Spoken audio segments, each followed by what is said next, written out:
Hello Darsi గారు, ఎలా ఉన్నారు? నమస్తే సార్, బాగున్నారా? బాగున్నారండి. సో నాని గారు మొన్న ప్రీ రిలీజ్ ఈవెంట్లో చాలా కాన్ఫిడెంట్గా కనిపించారు. ఈ సినిమా నచ్చకపోతే నా సినిమా చూడొద్దు అని చెప్పి అంత ఛాలెంజింగ్గా చెప్పారు. ఏంటి అంత బాగా వచ్చింది సినిమా? మీకు ట్రైలర్ చూసారు కదా, మీకు ఎలా అనిపించింది? అంటే I want to also like genuinely ask this question. It is a honest attempt అనిపించింది అండి నాకైతే. అదే సార్, అంటే దాన్ని బేసికలీ ఇప్పుడు దానికి ఒక వెయ్యింతలు వేసుకోండి. అంటే దట్ ఆనెస్టీ అండ్ దట్ మీకు ఏదైతే ఫీలింగ్ కలిగిందో ట్రైలర్లో, దాన్ని మేము పూర్తిగా 2.5 గంటలు దాన్ని రెప్లికేట్ చేయడానికి చాలా కష్టపడ్డాము. So I think we will give you that kind of an experience. Okay, ఏంటి ఈ కథకి ఇన్స్పిరేషన్ ఏంటి అసలు? Sir, the key inspiration behind the story I think Jagadish కథ సార్. అంటే అతను ఎంచుకున్న అంశం ఈ పాక్సో చట్టం, అతను చూసిన కొన్ని కేసెస్ కానీ లేకపోతే ఎంతోమంది కేసెస్ని కొంచెం అది ఎప్పటి నుంచో ఫాలో అవుతున్నాడని విన్నాను. అండ్ నాకు ప్రత్యేకంగా దీనికి ఇన్స్పిరేషన్ ఏంటి అంటే ఇలాంటి కోర్ట్ రూమ్ డ్రామాస్ నేను చిన్నప్పుడు చూసేవాడిని. అండ్ ఈ మధ్యకాలంలో కూడా మనం చాలా వెబ్ సిరీస్లో మనం చూస్తూ ఉంటాం. అంటే ఇంగ్లీష్ వెబ్ సిరీస్లో కానీ లేకపోతే హిందీ వెబ్ సిరీస్లో కానీ నాకు కూడా ఎప్పుడో ఒక మంచి కోర్ట్ రూమ్ డ్రామా చేయాలనేది నాకు కూడా ఎప్పటి నుంచో ఉండింది. సో అదంతా అతని ఇన్స్పిరేషన్ నా ఇన్స్పిరేషన్ కలిస్తే అది దీన్ని మమ్మల్ని అర్థం చేసుకున్న నాని అన్న దీన్ని ముందుకు నడిపించాడు అనమాట. సో ఈ పాక్సో యాక్ట్ యాక్చువల్లీ ఒక ఎమోషనల్ టైంలో తీసుకొచ్చారు, ఒక గుడ్ ఇంటెంట్ చిల్డ్రన్ ప్రొటెక్ట్ చేయడంలో తీసుకొచ్చారు. I saw A conversation in social media actually. Okay, but కొంచెం అదర్ సైడ్ ప్రాజెక్ట్ చేస్తున్నారు సినిమాల్లో. బట్ ఆ గుడ్ ఇంటెంట్ కాకుండా ఇటువంటి మిస్యూజ్ ఆఫ్ ది యాక్ట్ అనేది ఎక్కువ ప్రొజెక్ట్ అవుతుందని కొంతమంది కన్సర్న్స్ చెప్తున్నారు. అంటే నేను ఇలాంటి కన్సర్న్కి, ఇలాంటి క్వశ్చన్స్కి లేకపోతే ఇలాంటి థియరీస్కి ఐ ఓన్లీ సే March 14 దాకా ఆగమని చెప్తాను నేను. అండ్ ఎందుకు అంటే మేము ఫస్ట్ ఆఫ్ ఆల్ మేము పాక్సో అనే చట్టానికి దాని మీద మేము కామెంటరీ చేయలేదు. అంటే దాన్ని మీరు ఎందుకు ఈ చట్టాన్ని తీసుకొచ్చారు, లేకపోతే ఇవన్నీ ఎందుకు అని అది కాకుండా the goods and బ్యాడ్స్ of anything. అంటే ఇప్పుడు ఏమంటున్నా అంటే ప్రేమని ఎట్లా మిస్అండర్స్టాండ్ చేసుకుంటున్నారు, లేకపోతే చట్టాలను ఎట్లా మిస్యూజ్ అవుతున్నాయి, దానివల్ల ఎటువంటి ఇబ్బందులు వస్తున్నాయి, how the whole the institutions how వాళ్ళు ఎట్లాంటి సదుద్దేశంతో చట్టాలు తీసుకొస్తారు, దాన్ని బయటకు వచ్చి ఇంప్లిమెంటేషన్ ఎలా జరగబోతుంది అనేది చర్చ అయితే డెఫినెట్లీ వస్తుంది. కానీ యాజ్ అ ఫిల్మ్ మేకర్గా జగదీష్ కానీ, ప్రొడ్యూసర్గా నాని గారు కానీ, నేను కానీ we didn't take any stand against it or for it. We were but more often or not ఇప్పుడు ఏంటంటే మన ఫిల్మ్ మేకర్స్కి ఒక చట్టమో లేకపోతే ఇంకోటో దాని ఫెయిల్యూర్ సైడే ఒక ఇంట్రెస్టింగ్ స్టోరీ క్రియేట్ అవుతుంది. అది ఆ సెన్సేషనలిజం ఎప్పుడు ఉంటుంది కదా సార్. అంటే ఇప్పుడు నేను ఇదొక్కటనే కానీ కాదు, ఇంకేది తీసుకొచ్చినా కూడా దానికి అగేన్స్ట్గా అలాగే ఉంటుంది. ఇప్పుడు పాక్సో అని అంటున్నారు, దీంట్లో మీరు ఆ ట్రైలర్ చూసినట్టయితే 355D అని ఇంకోటి ఉంటుంది, అది స్టాకింగ్ అ గర్ల్. మీరు అదే మళ్ళీ మనం అది ఒకవేళ అబ్బాయిని స్టాక్ చేస్తే మళ్ళీ దాన్ని పెట్టలేరు. అవును, అది doesn't work that way. So ఇది ఏంటంటున్నా అంటే ఉన్నాయి దేనికి, ఇప్పుడు ప్రతి చట్టానికి ఉండే అడ్వాంటేజ్ ఉంటే డిసడ్వాంటేజ్ ఉంటే, కాలానుగుణంగా పాక్సో చట్టం కూడా 10 ఏళ్ల నుంచి ఇప్పటికి ఇంకా మెరుగుపడింది. దాంట్లో ఇంకా ఈ దాన్ని అప్లై చేసే విధానం కూడా చాలా మారే.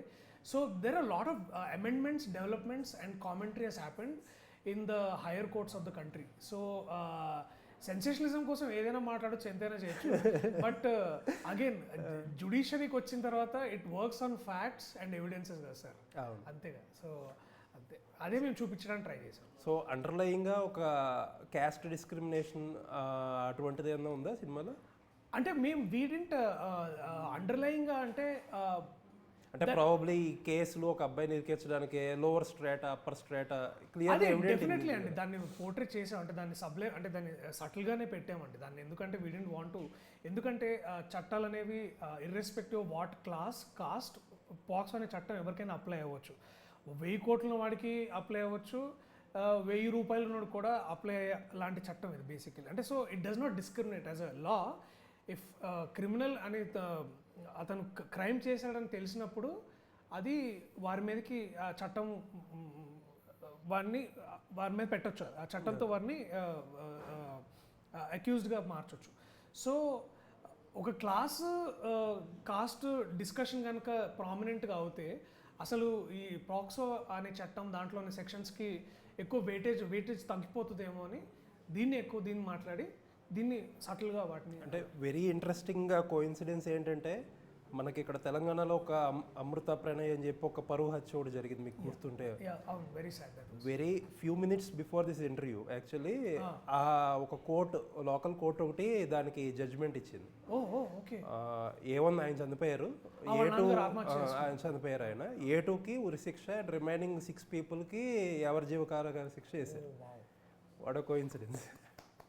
That is wow. Yeah. I hope ఆ మనిషి ఎక్కడున్నా I hope at least he finds peace, at least I think కొంచెం బెటర్ మైండ్. అండ్ అమ్మాయి కూడా ఐ థింక్ ఒక కైండ్ ఆఫ్ క్లోజర్ దొరుకుతుందని నేను hoping. But very sad incident in our country. That was very bad. Okay. So court room dramas మీరు OTT స్పేస్లో, other లాంగ్వేజ్లో బాగా కన్జ్యూమ్ చేస్తూ ఉంటారా? నేను ఇంగ్లీష్లో చూశాను. హిందీలో నేను షాహిద్ అనే సినిమా నన్ను బాగా చూసినప్పుడు చాలా ఇది అనిపించింది. అలాగే బందా, రీసెంట్గా వచ్చిన బందా, అంటే ఇది బందా కంటే ముందే మేము వర్క్ స్టార్ట్ అయింది actually. Banda became a coincidence అండి. ఎందుకంటే మేము 3 years ముందు నేను విన్నా ఇది ఐడియా, అంటే టు మేక్, అంటే దాదాపు 2022 ఏప్రిల్ ఆ ప్రాంతంలో నేను ఈ ఐడియా విన్నాను. మన లాస్ట్ ఇయర్ బందా వచ్చినట్టుంది. బట్ దానికంటే ముందు పింక్ వచ్చింది. డెఫినెట్లీ పింక్ ఒక ఇన్స్పిరేషన్గా నేను తీసుకున్నాను. సో అసలు ఆడియన్స్కి ఇప్పుడు court room dramas, your favourite court room dramas recommend చేయాలంటే ఏం చెప్తారు?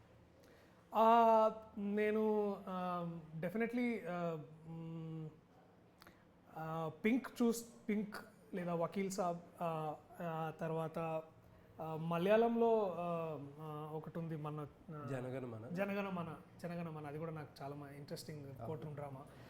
తర్వాత ఇంగ్లీష్లో సూట్స్ అని ఒక వెబ్ సిరీస్ ఉంది, అది చూశాను, అది బాగా అనిపించింది. అండ్ తర్వాత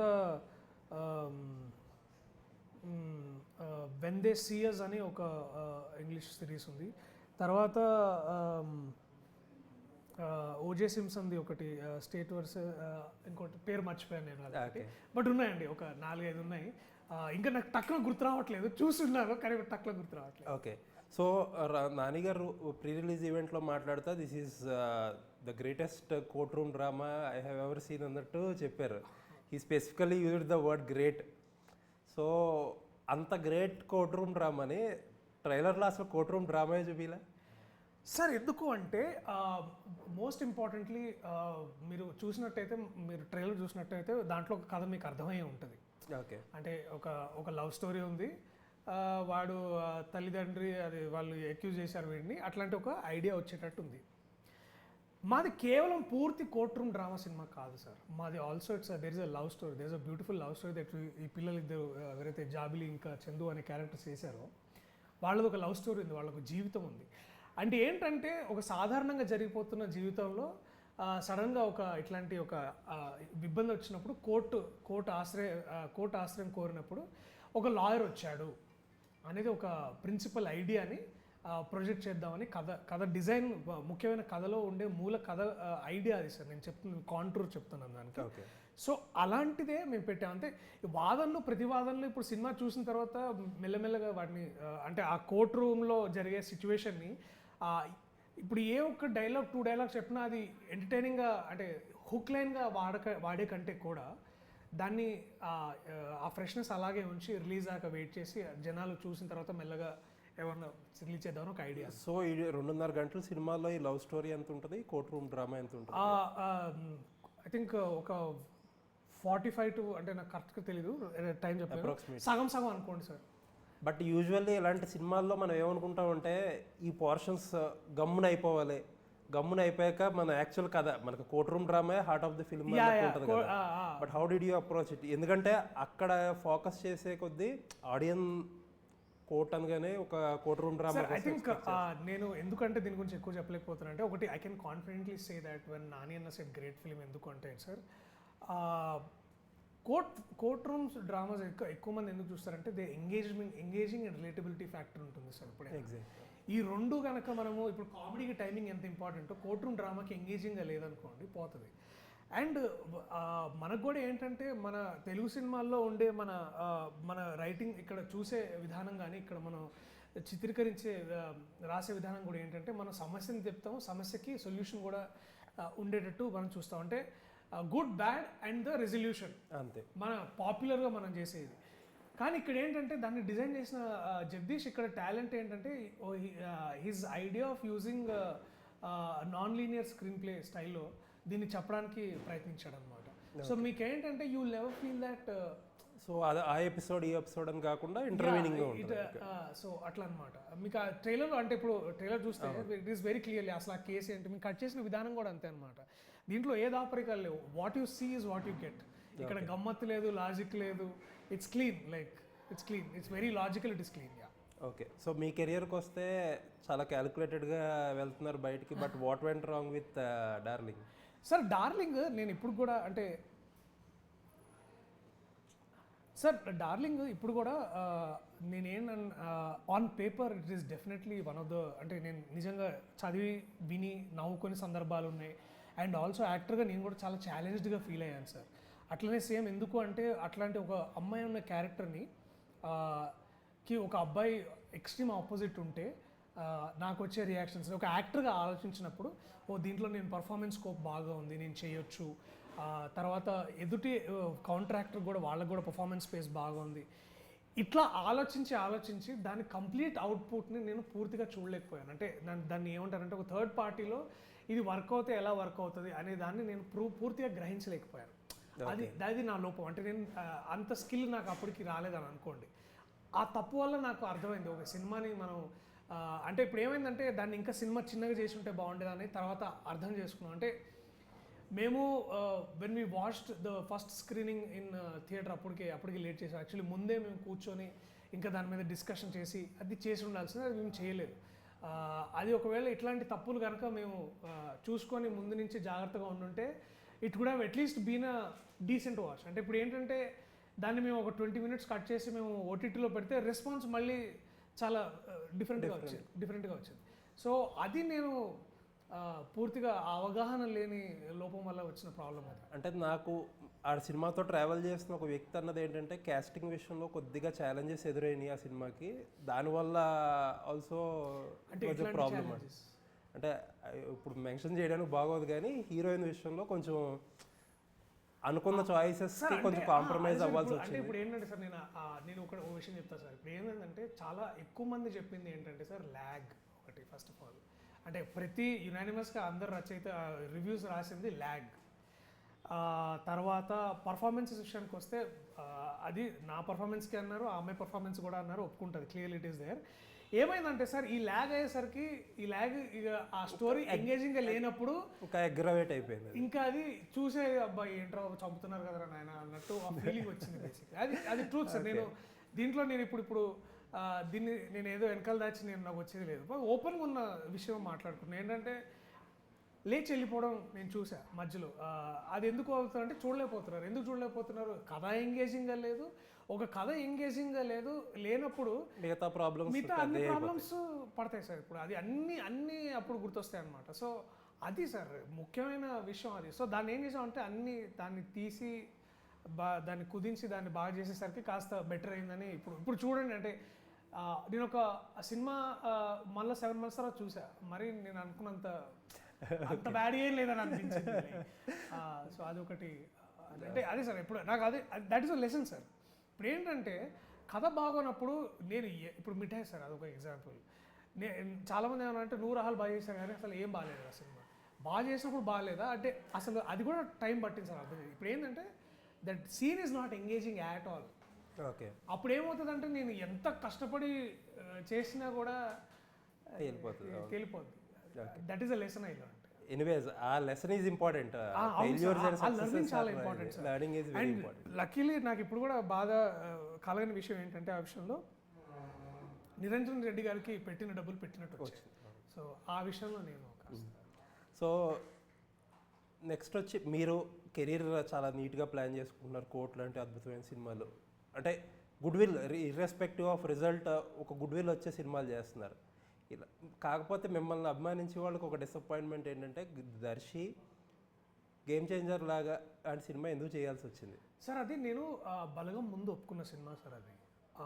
బలగం కంటే ముందు యాక్చువల్లీ అప్పటికే ఇట్లాంటి అసలు సారీ టు సే ఏంటంటే నేను ఆలోచిస్తుంటే గేమ్ చేంజర్లో ఉన్నారు, మీరు ఏ సీన్లో ఉన్నారు గుర్తురాట్లేదు. అదే సార్ ఒకటి అది డెఫినెట్లీ అంటే దానికి నా డిఫెన్స్లో నేను చెప్పాలంటే ఏంటంటే సార్ అది యాక్చువల్లీ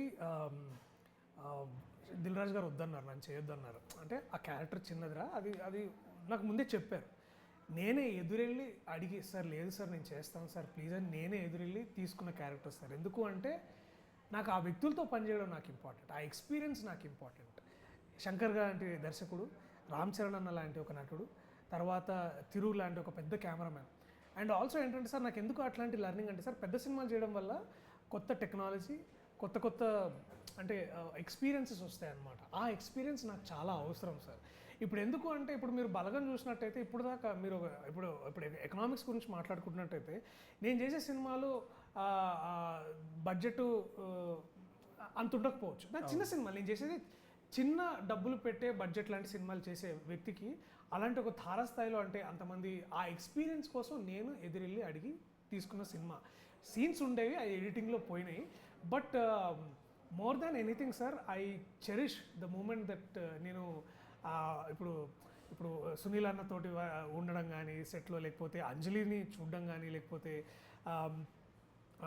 శంకర్ గారు లేకపోతే ఇట్లాంటి మల్టీ యాక్టర్స్తో పనిచేయడం కానీ, ఇది నాకు ఇంకా ఎక్కువ హ్యాపీనెస్ ఇచ్చింది. కానీ ఇది డిప్లొమాటిక్ ఆన్సర్ కాదు, డిప్లొమా ఎందుకంటే చాలామంది ఇప్పుడు ఇన్స్టెంట్గా రియాక్షన్ ఏంటంటే ఏంటిది, వాళ్ళేమో ఫ్రేమ్ ఫిల్ చేయడానికి దర్శి లాంటి యాక్టర్ని తీసుకుంటారు, వీళ్ళేమో ఏదో పే చెక్ కోసం చేస్తారని అందరూ చూసిన వాళ్ళు వాట్ ఈస్ అవర్ ఒపీనియన్ కదా. లేదు సార్ నేను చెప్తానండి, ఇది బలగం ముందు వచ్చింది సార్. నా బేసికలీ ది ఐడియా ఆఫ్ అంటే అఫ్కోర్స్ అప్పటికి నేను క్యారెక్టర్స్ మంచిగా చేస్తున్నాను, డీసెంట్గా చేస్తున్నాను. ఇందులో కూడా సీన్స్ ఉండేవి, అది ఎడిటింగ్లో పోయింది. దీంట్లో నేను ఏంటంటే ఇక్కడ డిప్లొమసీ ఏం లేదు సార్, నాకేం కావాలి అది వచ్చింది. బాగా వేసింది సీన్స్ పోయినప్పుడు. నన్ను ఇంట్లో వాళ్ళు కూడా నన్ను ఎందుకు చేసినావు అంటే అది ఇప్పుడు అందరికి ఇదే చెప్తున్నారు అనమాట, నేను చేసినప్పుడు బాగుండింది, అది ఎడిటింగ్లో పోయింది. మన బ్రహ్మానందం గారు కూడా అలాగే చెప్పారు, నేను చిన్న క్యారెక్టర్ చేయలేదు, చిన్న క్యారెక్టర్ వచ్చింది అంటున్నారు ఆయన. సో ఎప్పుడు తెలిసింది మీకు ఇది ఇలా కట్ అయింది, సీన్స్ ఎడిట్ అయినాయి అని చెప్పి? సినిమాలోనేనా లేకపోతే ముందే తెలిసిందా? డబ్బింగ్ అప్పుడు తెలిసింది. డబ్బింగ్కి వెళ్తాం కదా, డబ్బింగ్ చేసినప్పుడు యాక్చువల్లీ డబ్బింగ్లో కూడా ఇంకా ఎక్కువ ఉండేవి. అది ఫైనల్ ఎడిట్కి వచ్చి సినిమాలోకి వచ్చేసరికి అవి ఏవీ లేవు. మీరు ఏందన్నా చెప్పుకోండి, it was a disappointment for us. I'm sorry to disappointment, అదంతా నేను కోర్టులో తీరుస్తాను మీకు. వెరీ నైస్ అండి.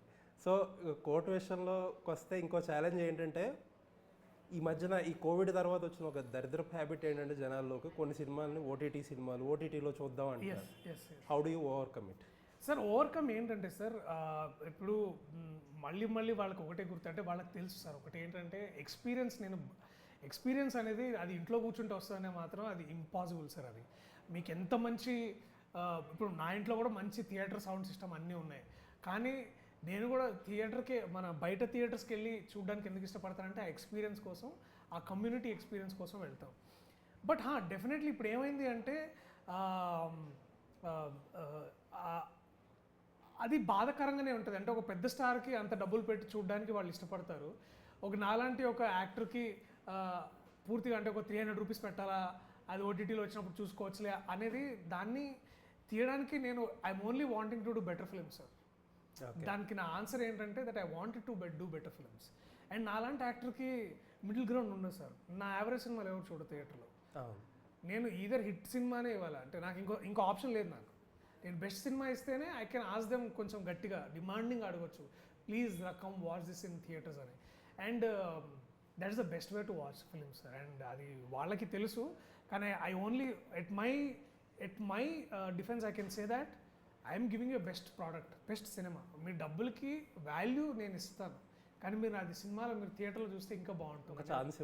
ఛాన్స్ ఇవ్వండి. నేను అదే I'm requesting them please give. ఎందుకంటే ఇలాంటివి నాకు సపోర్ట్ చేయగలిగితే నేను ఇట్లాంటి ఇంకా చేయడానికి పెద్ద హీరోలు ఇలాంటి సినిమాలు చేయలేరు, అది ప్రాబ్లం.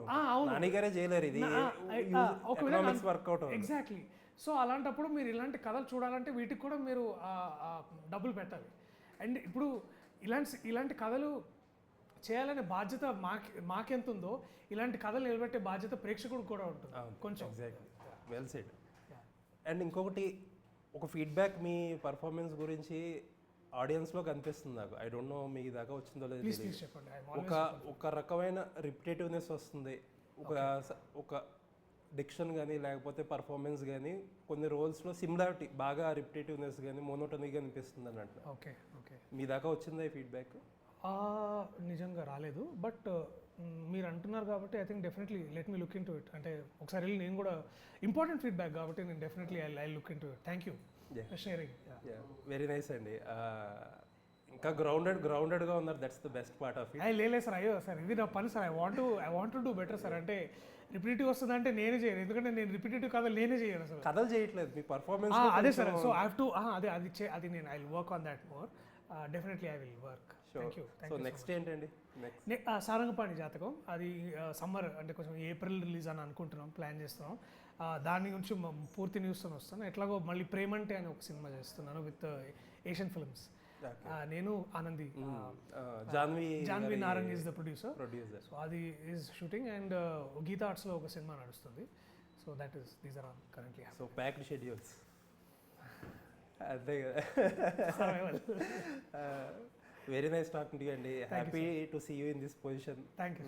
అంటే మీలాగా డిఫరెంట్ కథలు చేసే వాళ్ళు చాలా తక్కువ మంది ఉన్నారు. హోప్ఫుల్లీ ఆడియన్స్ కూడా వాళ్ళ రెస్పాన్సిబిలిటీ వాళ్ళు ఫుల్ఫిల్ చేస్తే మరి మీ ఛానల్ ద్వారా నేను అదే చెప్పబోతున్నా. అదే please watch court cinema in theatres on 14th. ఒకవేళ మీరు ఆ రోజు హోలీ ఆడుకున్నా కూడా నెక్స్ట్ డే అయినా చూడండి కనీసం. It deserves your attention. ఇట్లాంటి కథలు రావాలంటే చూడాలి అందరూ. సో తప్పకుండా అండి. ఆల్ ది బెస్ట్ అండి. Very nice talking to you. న్యూస్కి టైం ఇచ్చినందుకు thank you. Thank you sir. Thank you so much. Thank you. Thank you.